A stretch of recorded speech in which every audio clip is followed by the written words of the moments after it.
Westminster handlers do more than walk in the ring. New York, Jeffrey Hanlin needed a minute to catch his breath and towel off. The Pittsburgh native had just finished showing Noah, a black Cocker Spaniel with an elaborate, beautiful coat, and between the heated pier where the 2018 Westminster Kennel Club dog show took place and the intense grooming, the handler looked like he had just run a 5K. Handling, he says, is not for the faint of heart.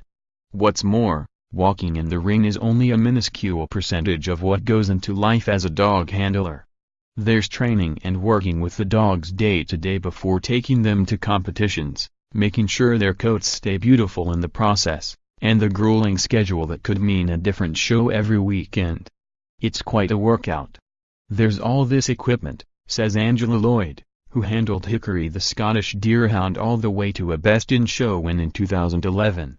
Dogs need a lot of exercise. We're lugging tack and tables, washing and drying. There's a lot of daily care involved. It's a physical activity, constantly. Adam Hunger USA Today Sports. At shows like Westminster, handlers can be responsible for grooming, which can be an hours-long process.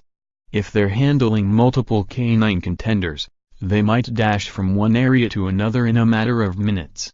Occasionally, as one handler noted, there are ringside pickups, dogs who need a last-minute handler to show them in the ring. Some handlers show upwards of 20 or 30 dogs on one day, says handler Paul Kliss. You've got to be able to run from ring to ring. You're charging across the show site. You're an athlete too. Then there's the long-term work. They act as the dog's agent, figuring out which shows would give the dogs the best chance of winning based on who the judges are, which means handlers are also scouts. Adam Hunger USA Today Sports. Maybe you think the judges are better in North Carolina over Massachusetts, explains Kliss, whose lakeside pet resort is located in Hanover, Pennsylvania. Even the judges will interpret standard differently. It can be mentally taxing too. Take the gating pattern, that iconic half-trot you see handlers do in the ring, that will show the canine at its best.